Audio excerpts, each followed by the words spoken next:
할렐루야. 여러분과 여러분의 가정을 축복합니다. 가정 예배 하나님 앞에 올려드립니다. 오늘도 말씀과 예배 가운데 하나님의 선하심과 인자하심 가운데 응답이 있을 것을 믿습니다. 먼저 신앙 고백 드립니다. 사람이 마음으로 믿어 의에 이르고 구원에 이릅니다. 아멘. 나는 전능하신 아버지 하나님, 천지의 창조주를 믿습니다. 나는 그의 유일하신 아들 우리 주 예수 그리스도를 믿습니다. 그는 성령으로 잉태되어 동정녀 마리아에게서 나시고 본디오 빌라도에게 고난을 받아 십자가에 못 박혀 죽으시고 장사된 지 사흘 만에 죽은 자 가운데서 다시 살아나셨으며 하늘에 오르시어 전능하신 아버지 하나님 우편에 앉아 계시다가 거기로부터 살아있는 자와 죽은 자를 심판하러 오십니다.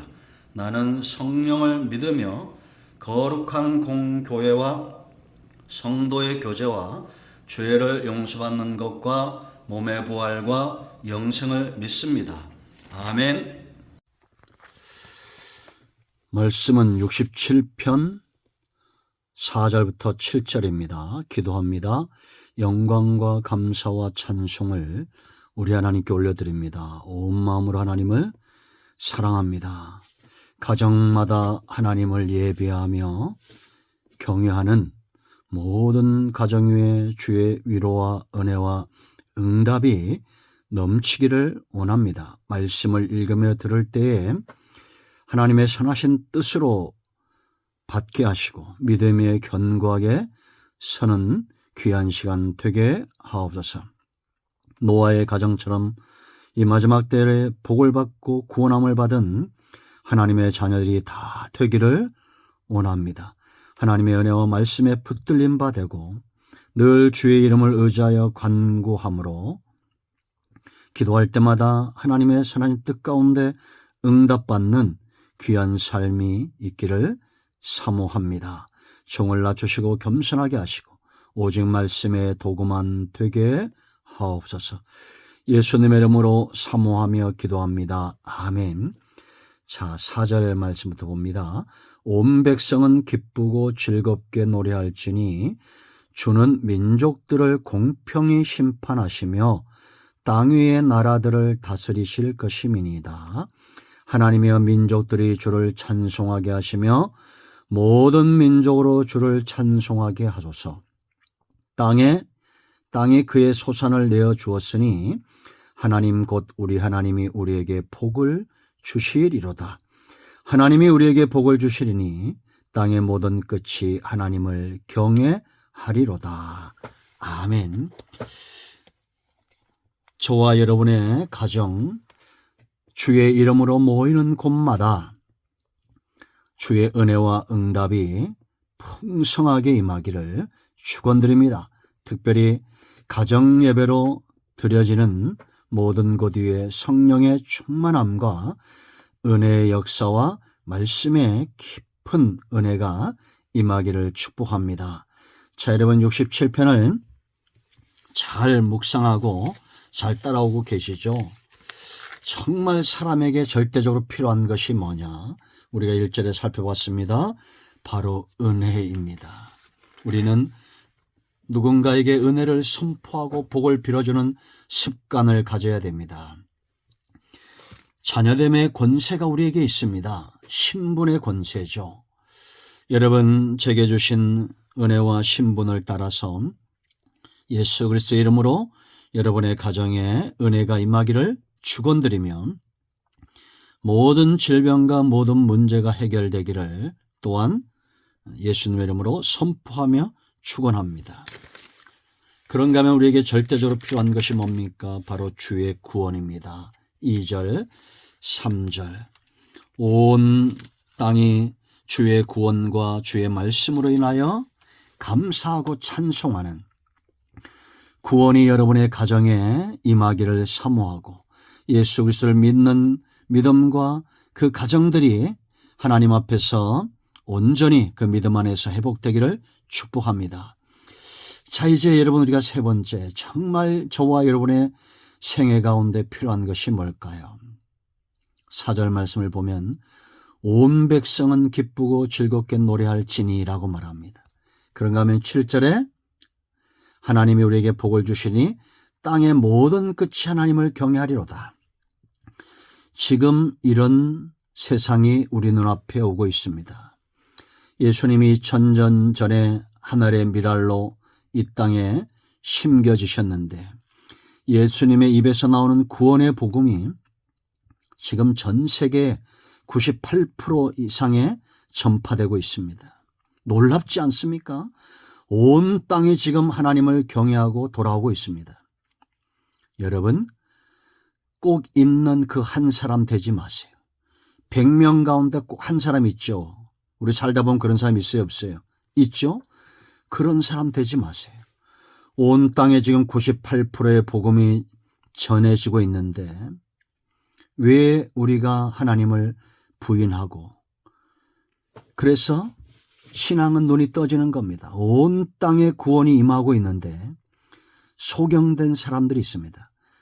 100명이 눈을 뜨고 있는데 한 사람 눈을 감고 있는 사람.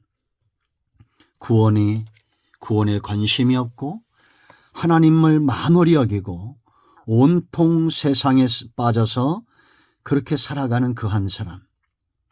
그 사람 되지 마세요. 하나님을 온전히 예배하는 가정, 노아의 때와 같은 시대가 올 거라고 성경은 분명히 말하고 있습니다. 그러나 노아는 은혜를 입었습니다. 여러분과 여러분의 가정, 자손들이 전부 구원받아야 되잖아요. 천국 가야 되잖아요. 자녀들이 예수님을 믿지 않습니다. 모른 체하고 살아갑니다. 얼마나 통탄할 일입니까? 지금 기회 있을 때 복음을 전하십시오. 여러분의 가정예배에 온 가족이 하나 될 때를 꿈꾸면서 기도하십시오. 가정재단이 살아나야 됩니다. 가정마다 구원받은 숫자들이 있어야 됩니다. 여러분들이 하나님을 경외하고 찬송하는, 온 땅이 지금 하나님을 경외하고 찬송하는 이런 시대가 우리 눈앞에 오고 있습니다. 그냥 경외합니까? 이유도 없이 찬송합니까? 아닙니다. 이유가 있습니다. 먼저 가장 중요한 이유, 우리에게 절대적으로 필요한 것, 하나님의 통치입니다. 하나님의 다스리심. 왜 하나님의 통치를 받을 때 찬송하고 기뻐하고 하나님을 경외하느냐? 4절 보세요. 온 백성은 기쁘고 즐겁게 노래할지니, 이유가 있어요. 이는 주는 민족들을 뭐라 했습니까? 공평히 심판하시며. 여러분, 우리는 왜 믿습니다? 심는 대로 거두게 되어 있습니다. 아브라함이 심고 이삭이 거둡니다.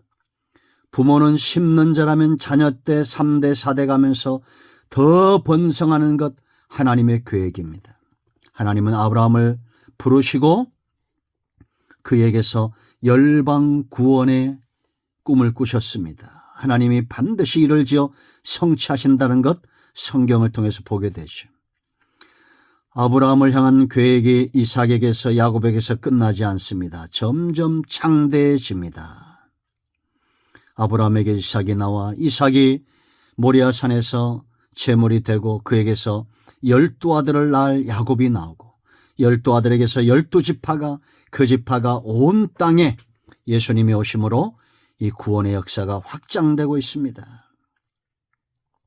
하나님은 있죠. 공평하신 분입니다. 심는 대로 거두시는 겁니다. 예수님이 하늘의 미랄이 되셨던 것처럼 이제 저와 여러분도 하나님의 통치가 공평하고 정의로운 것을 알고 하나님 앞에서 바로 심어야 됩니다. 아브라함처럼 다윗처럼 삶으로 하나님을 영화롭게 하십시오. 땅의 모든 나라를 다스리실 것이다. 우리가 부인한다고 하나님의 통치가 멈춥니까? 내가 사모한다고 하나님의 통치가 빨리빨리 지나가는 건 아닙니다. 그러므로 사모함이란 것은 내 삶 가운데 뭐가 되어지고 안 되어지고 아니라 내가 그 하나님과 함께하는 이 즐거움, 기쁨, 이 사랑의 만족입니다. 여러분, 이제 이런 은혜를 체험한 사람들마다 간구하게 되어 있어요. 하나님의 통치만큼 큰 복이 없다. 내게 정말 필요한 것은, 절대적으로 필요한 것은 하나님의 통치다. 이런 사람은 5절처럼 기도합니다. 하나님이여 민족들이 주를 찬송하게 하시며 모든 민족으로 주를 찬송하게 하소서. 우리 기도가 이러해야 될 줄로 믿습니다. 하나님이여 복음이 땅끝까지 이르게 하시고 가는 곳마다 사람들이 살아나게 하셔서 여러분의 가정이 이런 하나님의 구원의 역사로 인하여 살기를 축원드립니다. 여러분 에스겔 47장을 보면 성령의 역사가 나타날 것을 예언하고 있습니다. 성전에부터 성령의 역사가 물처럼 흘러갑니다. 이 물이 흐르는 곳마다 딱 나눠집니다. 사는 자, 생명력 있는 역사가 나타나고 그런가 하면 진펄과 개펄은 소송하짐을 받지 못해요. 여러분 이건 어떤 것이냐? 우리가 사람들을 보면 정말 꽃 같은 인생이 있습니다. 꽃 같은 인생. 강물 같은 인생, 샘 같은 인생. 누군가에게 갈증을 해결해주고 시원하게 생명력 있는 삶을 사는 사람. 성령의 사람입니다. 이 성령의 역사는 먼저 그 사람을 살게 합니다. 생명을 주고 풍성하게 하고 열매 맺게 하고 누군가를 살립니다. 그런데 똑같은 은혜 아래 살면서 어떤 사람은 늪 같은 인생이 있어요. 함정 같은 인생, 진펄과 개펄, 소송함을 받지 못하는 사람. 사람이 축복이고 어떤 사람은 사람이 재앙입니다. 우리는 어떻게 살아야 되겠습니까? 아라바 같은 심령들이 살아나는 시대가 우리 눈앞에 열려지고 있습니다. 여러분 진펄과 개펄처럼 함정 같은 사람 되지 마세요. 누군가를 빠뜨리고 죽이고 그런 인생 되지 마세요. 생명력 있는 인생, 샘 같은 인생, 그 배에서 생수를 경험하고 또 누군가를 살리는 그런 가정 되기를 축원드립니다. 하나님의 통치 우리에게 절대적으로 필요합니다. 우리는 기도할 때마다 하나님 우리 가정이 주를 찬송하게 하시고 이 나라가 주를 찬송하게 하시고 온 땅이 주를 찬송하게 하소서. 사모함으로 간구하십시오. 자, 이런 하나님의 통치가 임할 때 어떤 역사가 일어나느냐. 6절 보세요. 땅이 그의 소산을 내어 주었으니 하나님 곧 우리 하나님이 우리에게 복을 주시리로다. 여러분 땅은 하나님의 통치의 영역입니다. 내가 머무는 곳에 하나님의 통치가 임하기를 사모해야 됩니다. 그래야 소산을 내요. 하나님이 개입하지 않으면 우리를 망하게 하는 그런 삶을 살 수밖에 없습니다. 인간관계도 돈도 부도 명예도 하나님이 관여하지 않으면 오히려 그것이 화근이 됩니다. 그러나 하나님이 관여할 때 아브라함은 가나안 땅에 머물렀어요. 약속의 땅에. 그러나 롯은 어떻습니까? 요단들을 사모합니다. 세상의 환락가들을 사모합니다. 결국 어떻게 됩니까? 망하게 되죠. 우리는 엎어졌다가도 일어나 다시 약속의 땅 하나님의 통치를 사모해야 됩니다.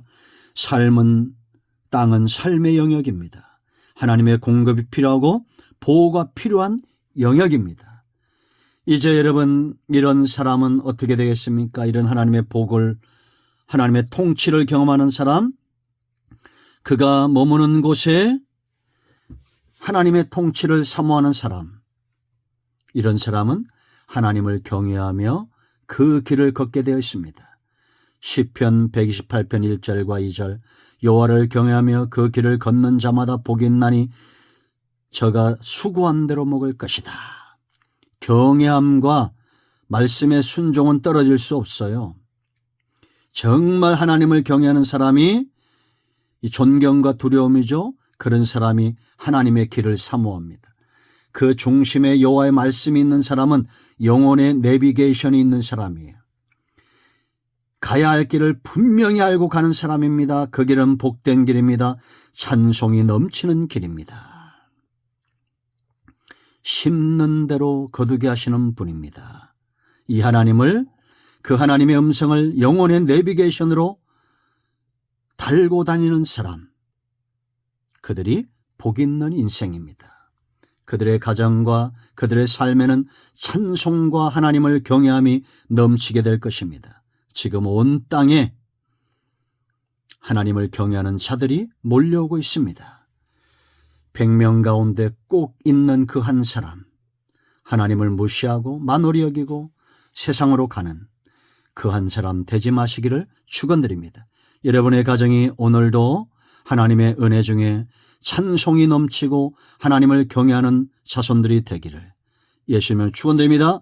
아멘. 오늘도 응답이 우리 가운데 임하였습니다. 이제 기도 제목 나누시고 합심에 기도하시고 가정의 마음으로 기도하시고 주님 가르친 기도로 예배를 마치시기를 바랍니다.